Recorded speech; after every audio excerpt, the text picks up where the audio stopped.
Setiap malam, setiap kali saya membaca buku-buku itu, tiba-tiba terdengar suaranya. Ini semua terjadi semenjak ayah membuat peraturan baru di rumah ini. Tidak boleh bermain handphone di malam hari dan saya harus menyerahkan benda pujaan itu pada ayah. Maka saya duduk di bangku itu, berhadapan dengan buku bisu dan takasih itu sampai saya tertidur.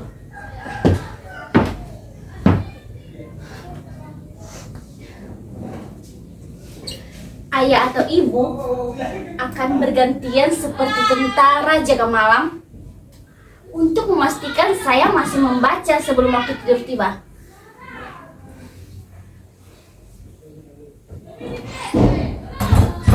Pintu tak boleh dikunci sebelum jadwal tidur.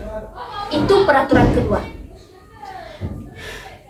Sebentar lagi, sekitar 15 atau 20 menit lagi, ayah atau ibu akan bergantian berpatroli. Yang artinya saya harus duduk di bangku itu membaca.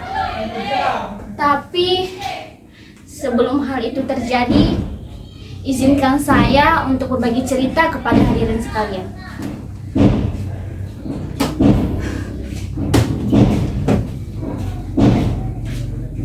Saya sendiri bukannya tak berusaha. Saya sudah berupaya untuk mencoba membaca buku dengan khusyuk dan bahagia.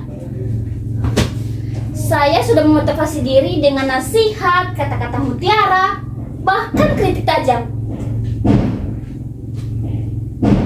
Tetapi herannya, hal-hal yang biasa digunakan orang untuk memotivasi diri tak juga membesarkan semangat dan gairah saya untuk membaca buku.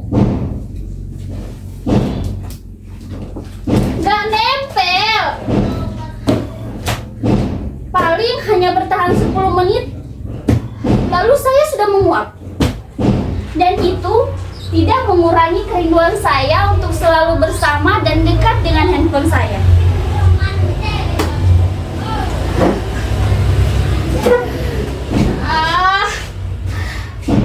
Kalau saja mengubah diri bisa dilakukan seringnya ceramahnya Mario Teguh, mungkin saya tak menderita begini lagi.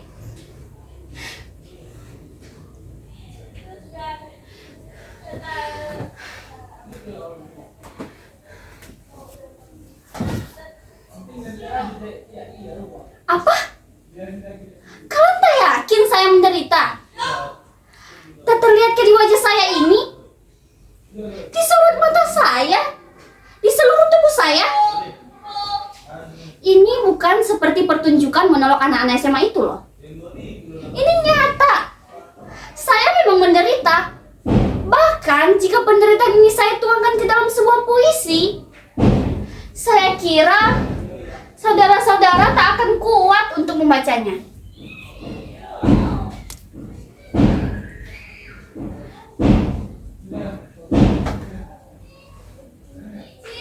Tak percaya?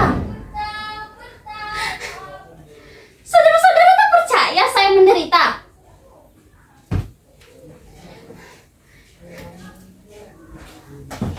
Sekarang saya yang bertanya. Siapa di antara hadirin yang mau dan mampu berpisah dengan apa yang telah menjadi bagian dari diri hadirin tanpa merasa teraniaya rasa hampa? Tak ada yang mampu. Begitu juga dengan saya. Handphone adalah bagian terpenting bagi diri saya. Bayangkan ya. Sejak kecil tiap pagi, siang, sore, malam, dialah yang selalu menemani saya. Dia yang selalu setia di sisi saya tanpa kekurangan apapun. Dia bahkan telah menyimpan nama kita dan seluruh memori kita ke dalam dirinya. Suatu simbiosis yang sangat romantis dan intim, bukan? Kita bisa lebih dekat dan nyaman dengan dirinya daripada sesama kita.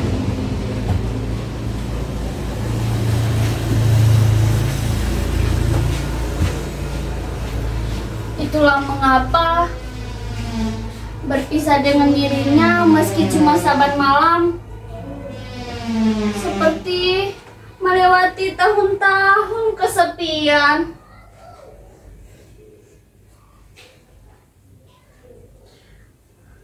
Oh, handphoneku.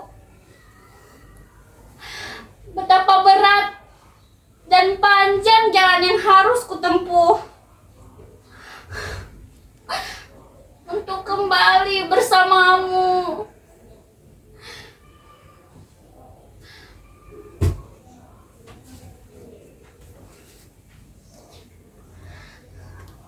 Semenjak saya mengerti membaca dan menulis, saya sudah menuliskan nama saya ke dalam dirinya. Arayan.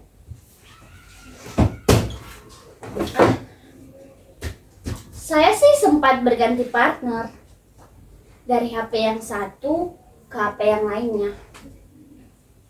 Tapi apapun jenisnya, sikap mereka tetap sama. Setia dan melayani tanpa kekurangan apapun.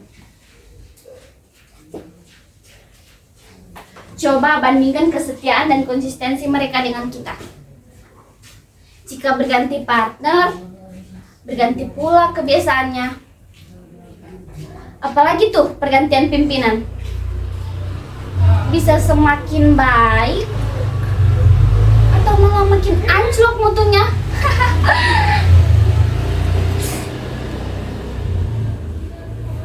Maaf, saya agak ngelantur. Maklum, orang kalau diterkam sepi dan rindu suka melayang kemana-mana pikirannya.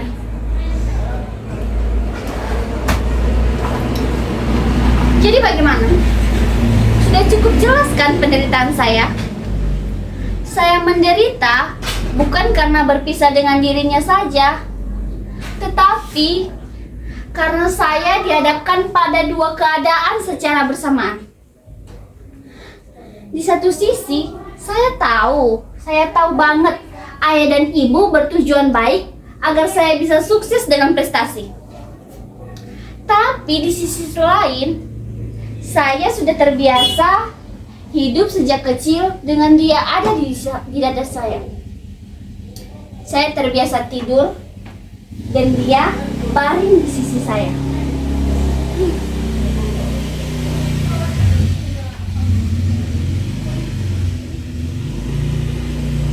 Kalau menanggung rindu padanya, saya ambil casingnya, lalu saya letakkan pada dada saya seperti ini. Saya peluk-peluk, saya cium-cium. Kadang pula, ketika ia melemah dan kritis, dan saya dengan panik mencari tempat untuk menambah energinya.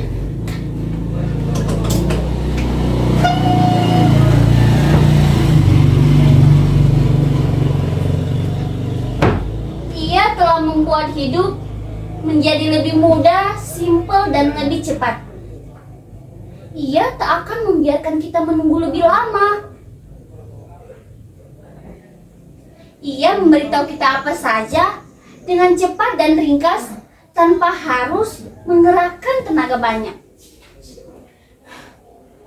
Jadi bagaimana bisa saya bersabar berlama-lama dengan buku-buku bisu itu untuk menata masa depan? Itu sangat menghabiskan tenaga, pikiran, dan waktu. Sedangkan kita hidup di zaman semua bergantung pada kecepatan dan keringkasan. Siapa yang tidak bisa cepat dan ringkas akan ditinggalkan,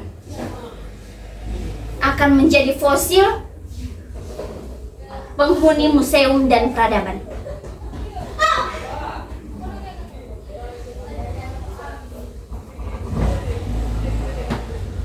Saya pernah hampir berhasil sih, tidak terlalu bergantung padanya. Tapi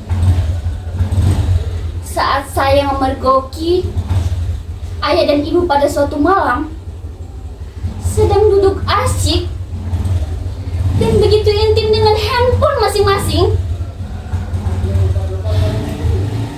saya merasa terhianati.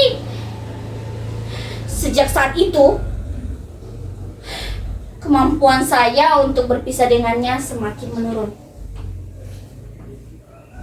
Ia bahkan telah ada di kepala saya. Dia seperti denyut dalam jantung saya.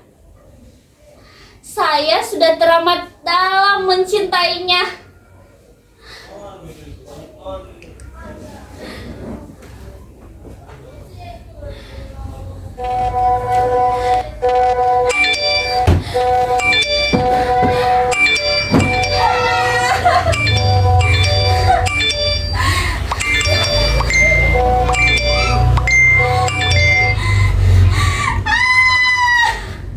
Arian, ada apa nak? Jangan terlalu dalam.